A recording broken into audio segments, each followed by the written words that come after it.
Bonsoir à toutes et à tous et merci de rester fidèles au programme du soir. C'est nous votre bienvenue dans Regard Croisé, le deuxième numéro de cette semaine. Encore 4 sujets à aborder avec nos invités. Nous parlerons d'abord de la Guinée, un mort lors des manifestations de ce lundi. Notre deuxième sujet concerne les accords militaires avec la France. Le Tchad et le Sénégal réagissent aux propos d'Emmanuel Macron. Troisième sujet, nous parlerons du Ghana. John Dramani Mahama, investi président. Nous reviendrons au Togo pour terminer en toute beauté sénatoriale. Quelle chance pour le net. Et pour en parler ce soir, 3 invités sur ce plateau avec moi. Louis Kamako, vous êtes journaliste et analyste politique. Bonsoir Louis et bienvenue. Bonsoir docteur, bonsoir à mes 2 co-débatteurs, bonsoir téléspectateurs et téléspectatrices de la télévision du Monde Nouveau. Merci beaucoup à vous Louis d'avoir répondu à notre invitation. C'est plutôt moi. À côté de vous, Maoulolo Samson Alidja, vous êtes journaliste et analyste politique. Bonsoir Samson et bienvenue. Bonsoir Guillaume, bonsoir à mes co-débatteurs et bonsoir à tous ceux qui nous regardent actuellement. Merci pour l'invitation. Merci beaucoup à vous d'avoir répondu à notre invitation. C'est moi qui vous remercie. Notre 3e invité ce soir, Credo Tété, vous êtes journaliste et analyste politique. Bonsoir Credo et bienvenue. Bonsoir Guillaume, bonsoir à tous ceux qui nous suivent. C'est un plaisir de me retrouver ce soir sur ce plateau. Merci à vous tous d'avoir répondu à notre invitation et bonne et heureuse année 2025 à vous, puisque c'est la première fois que je vous retrouve sur ce plateau de Regard Croisé en cette année 2025.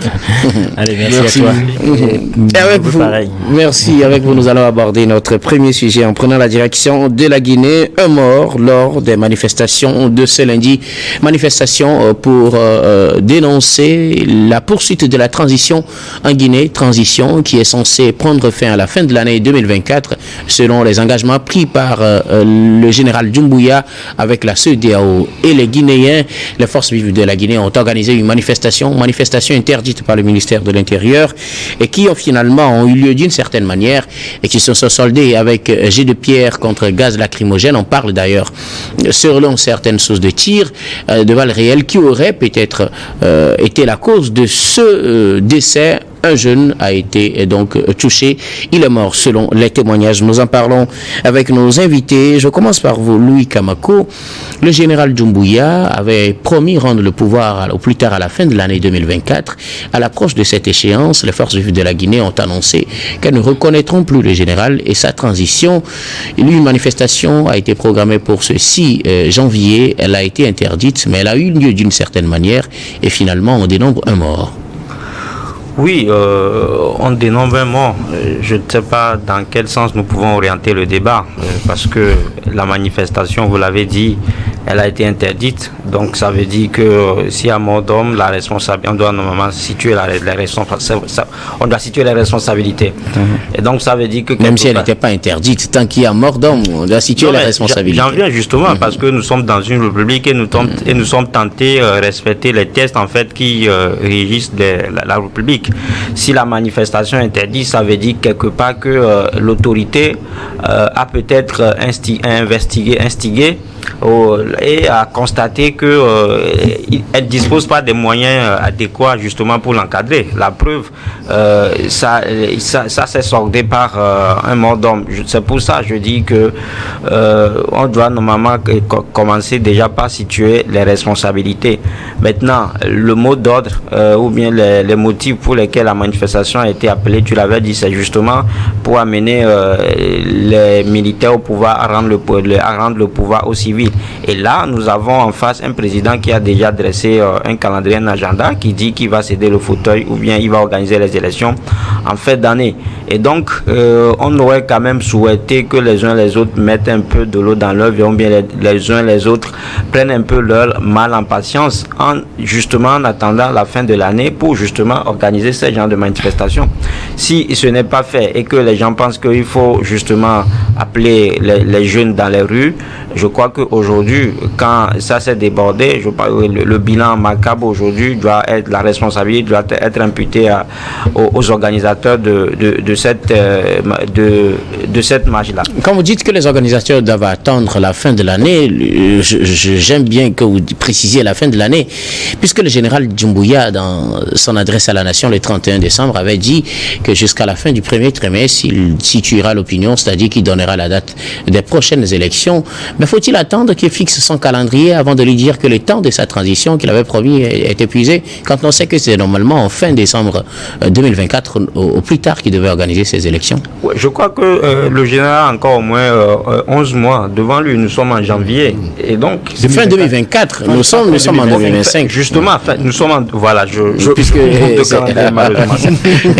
oui, c'est vrai, mais ce qu'il faut souligner dans ce sens, c'est que nous avons un peuple qui hier a applaudi grandement le général Doumbouya. Donc ça veut dire qu'aujourd'hui, si les choses tournent au vinaigre, ils doivent normalement s'interroger. Ce qui se passe en Guinée, c'est que les gens pensent qu'il y a une opposition derrière qui veut justement rendre en fait le pays ingouvernable. C'est vrai que les conditions dans lesquelles Doumbouya est arrivé au pouvoir, et quand vous voyez aujourd'hui ce qu'il fait comparativement aux autres militaires qui ont pris le pouvoir ailleurs, ça laisse à désirer, parce qu'aujourd'hui, tout semble les signaux indiquent que les choses ne bougent pas comme cela se doit en Guinée. Mais malheureusement, je le dis que malheureusement, parce que hier, c'est ce même peuple-là qui a applaudi grandement le général Doumbouya. Et donc, ça laisse et ça donne raison à ceux qui disent souvent que le coup d'État, c'est souvent comme un mariage. Après la lune de miel vient le temps d'infidélité, de déception et tout ce qui s'ensuit. Donc c'est ce que les Guinéens sont en train de vivre aujourd'hui. Pour vous, ils doivent garder patience en attendant que le général fixe au calendrier et que peut-être si jusqu'à la fin de l'année il n'organise pas des élections, là on pourra manifester. Oui. Et si à la fin de l'année il annonce encore un nouveau calendrier pour dire en 2026 cette fois-ci on va le faire, puisque je vous rappelle qu'en 2024 il avait promis des élections avant que l'explosion au port de Conakry et l'évasion spectaculaire de Pivi et compagnie ne mettent à mal le calendrier. Non, c'est vrai, c'est-à-dire, je l'ai dit tout à l'heure, je ne suis pas pour la gestion de Doumbouya. Mais quand vous avez des militaires au pouvoir, généralement, les gens vous le diront de façon vulgaire que les militaires ne savent faire que deux choses. Soit ils vous tuent ou bien ils vous bastonnent en fait. Et donc quand vous avez des gens comme ça et que vous n'avez pas les moyens de votre politique, ça ne sert à rien en fait justement d'envoyer les jeunes à l'abattoir. Vous l'aurez testament constaté que la manifestation en soi n'a pas été suivie et que dans certains quartiers, quand vous allez en Guinée justement, il y a un quartier qui est réputé pour ses violences lors des jours des manifestations. On parle de Wadidara. Vous aurez vu des jeunes qui normalement ont pris fait cause pour le gouvernement de Doumbouya. Ils se sont d'ailleurs organisés en groupe d'autodéfense en évitant le débordement de la manifestation. Ça veut dire que aujourd'hui l'opposition n'a pas en fait les moyens de sa politique et normalement devait se replier. Surtout quand on vous dit que c'est les manifestations qui vont faire partir Doumbouya. Je me dis que c'est trop tiré sur le chevet et qu'en le faisant, on ne fait qu'envoyer les jeunes à l'abattoir. Samson, les forces vives de la Guinée ont annoncé justement qu'à partir de ce mois de janvier, elles ne reconnaîtraient plus le général Doumbouya comme étant président de la transition. Elles ont prévu manifester ce lundi. La manifestation a été interdite officiellement, mais elle a eu lieu quand même d'une certaine manière. Le bilan, un mort. Oui, avant de commencer mon développement, j'aimerais vraiment présenter mes condoléances à la famille de Mamadou Baïno Sidibé, c'est le nom du jeune homme de 20 ans qui aurait été abattu d'une balle dans le ventre et qui n'est plus d'un autre aujourd'hui, que sa famille soit réconfortée. L'histoire a malheureusement une fâcheuse tendance à se répéter lorsque les acteurs de l'histoire, qui sont les hommes, ne tirent pas des leçons de leurs faits et gestes passés. Nous avons la Guinée où nous avons vu Sékou Touré être porté en triomphe au pouvoir pour après enfermer ses propres partisans parfois dans le stressement, c'est les Camboiro. Après Lansana Conté a pris le pouvoir. Il y a eu la même euphorie derrière Lansana Conté. Vous pouvez voir les documents d'archives, c'est le même discours, rendre le pouvoir au civil bientôt, amener la démocratie. On a vu finalement que Lansana Conté est mort au pouvoir. Après nous avons eu l'épisode Moussa Dadis Camara qui était, en plus d'être un homme fort, était un homme un peu ridicule, un peu rigolo sur les bords aussi. Et nous avons vu comment il a dû aussi quitter le pouvoir. Après, nous avons eu le professeur Alpha Condé, qui était une figure historique de l'opposition, pas guinéenne, même mais africaine. Et il y a des acteurs qui sont devenus des acteurs politiques en Afrique, dans des pays comme le Niger et ailleurs, parce qu'ils ont croisé à un moment donné le professeur Condé sur leur route, qui les a inspirés une certaine volonté d'aller vers une démocratie. Et après, il y a eu la déception. Et maintenant, nous voyons l'actuel président Doumbouya. Pour vous, apparemment, l'histoire se répète pour les Guinéens. Exactement. Qui est en train de vouloir s'éterniser au pouvoir. Il ne faudrait pas... Non, il a annoncé qu'il va faire les élections quand même. Hein. Les élections, il se présentera sûrement et qu'il gagnera sûrement. Ça, il ne l'a pas encore dit. Nous n'allons pas essayer.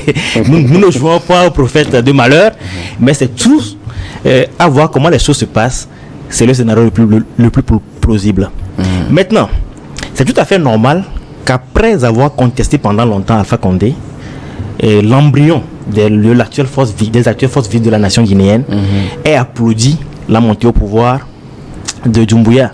Ils ont même dit à l'époque, ou ils ont cru à l'époque, que Doumbouya était venu parachever leur œuvre. C'est pour ça qu'il y a eu un mariage au début. Mais est-ce qu'on peut parachever une œuvre démocratique par un coup d'État? L'histoire, c'est des cas assez rares, mais c'est déjà arrivé.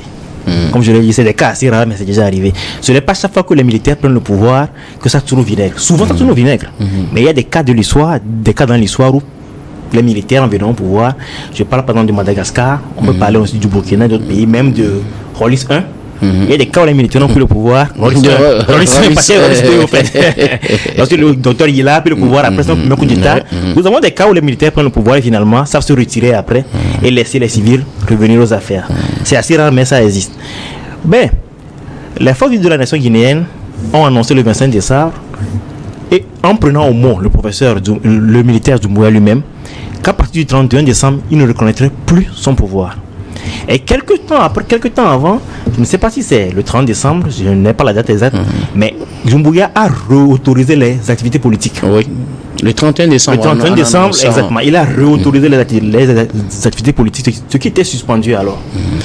Maintenant, que cette manifestation soit interdite, ça peut donner l'impression à ceux qui veulent faire la manifestation que c'est une façon de les empêcher de s'exprimer. Et comme c'est des gens qui ne reconnaissent plus la légitimité de l'autorité en face, ils vont vouloir aller contre cette autorité-là et manifester quand même.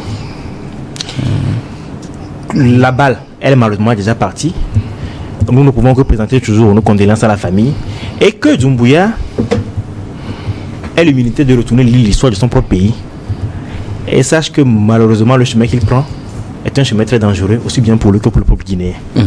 Ce que j'aimerais dire pour le moment. Craig Otété, un mort, c'est le bilan qu'on fait déjà pour la première manifestation pour cette année 2025 en Guinée, année à partir de laquelle les forces vives ont annoncé ne plus reconnaître l'autorité du général Doumbouya, président de la transition. Oui, nous dirons qu'un mort, c'est déjà trop. Un mort, c'est déjà trop parce qu'on ne peut pas, dans le cas des manifestations, aboutir à des décès. Donc, un mort déjà, on ne dira pas que c'est peu, mais on dira que c'est déjà trop. Donc, ce qui va, ça ne va pas à l'avantage du général Doumbouya parce que c'est vrai, il a été applaudi par une certaine frange de la population lorsqu'il a fait le coup d'État, mais c'est cette population qui demande aujourd'hui encore la reddition du compte politique. Donc, ayant constaté que le général Doumbouya n'est pas dans une posture d'organiser des élections démocratiques et puis de débarrasser le plancher, ou bien de se défaire de son treillis militaire pour espérer participer à ces élections dans les règles de l'art, les forces vives de la Guinée se sont constituées. Et est-ce que il faut accuser les leaders des forces vives, des FVG, d'avoir organisé ces activités? Non, parce que lui-même, il avait voulu, il avait donné le temps que les élections seraient organisées au plus tard le 31 décembre 2024. Il n'a pas tenu parole. Et c'est déjà dès le 25 décembre que les FVG ont annoncé la manifestation du 6. Donc, dans la précipitation, ou bien même, on peut dire, dans la peur, parce que son message à la nation trahissait une certaine crainte, une certaine peur.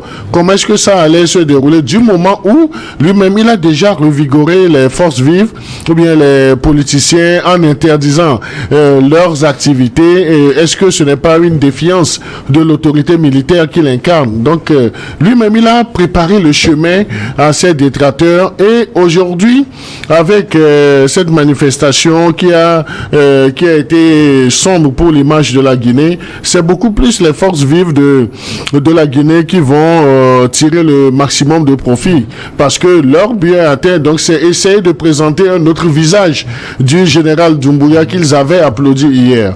Samson le disait, il avait interdit toutes les activités des partis politiques, mais lorsqu'il faisait le coup d'État en 2021 à Alpha Condé, ce sont les mêmes partis politiques qu'il avait applaudi. Mais comme il n'arrivait pas à dérouler le calendrier calendrier électoral rapidement pour organiser des élections, parce qu'à un certain moment, les partis politiques et des organisations de la société civile guinéenne étaient fatigués du professeur Alpha Condé, qu'il ne reconnaissait plus en sa qualité de démocrate, d'opposant farouche, qui a vanté, disons, tous les mérites de la démocratie à l'occidental. Donc, il faut lire entre les lignes pour dire que le message des forces vives de la Guinée est assez clair. Donc là, ils ne reconnaissent plus le CNRD de M. Doumbouya, donc ils ne reconnaissent plus son pouvoir. Et c'est une manière pour eux également de mettre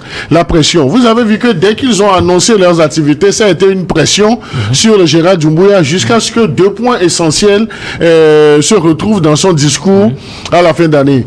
Le premier point, c'est que il s'est départi de cette interdiction d'activité politique. Et le second point, c'est d'annoncer, de faire cette promesse des élections. Donc, c'est déjà, disons, un pari gagné pour ces forces vives. Oui, mais finalement, on s'en sort avec une vie perdue. À qui revient cette responsabilité? Non, mais je crois que les torts doivent être partagés. Et la plus grande partie, si on va sur la base d'un pourcentage, à plus de 70%, 80%, la responsabilité incombe aux militaires qui sont au pouvoir, parce qu'ils ont l'impérieux devoir de protéger les manifestations. Maintenant, si vous suivez les communications officielles, les manifestations qu'ils ont interdites. Les manifestations, certes, ils ont dit les manifestations étaient interdites parce que les conditions n'étaient pas réunies, mais je crois que même si celui que vous avez en face, l'opposant ou bien le politique vit des interdictions, en fait. Là, c'est ça, c'est comme ça que ça se passe.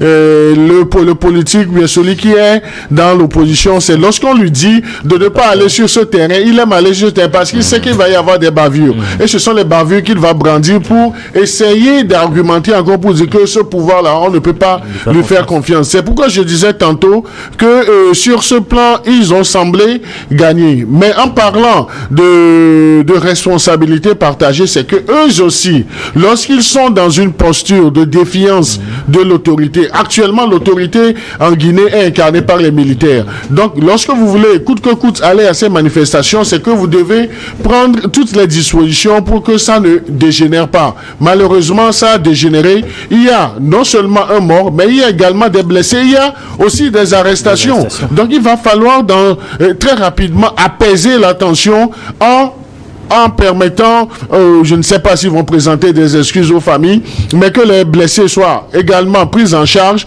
et que les personnes qui ont été arrêtées soient relaxées dans les règles de l'art. Je dis dans les règles de l'art parce qu'on ne connaît même pas encore ce qu'on reprocherait à ces personnes. Mais du coup, l'opposition a gagné aussi des points parce que la journée de lundi a été une paralysie des activités socio-commerciales. Merci beaucoup à vous tous pour vos contributions. Nous allons marquer la première pause, puis on reviendra tout à l'heure pour la suite de cette émission.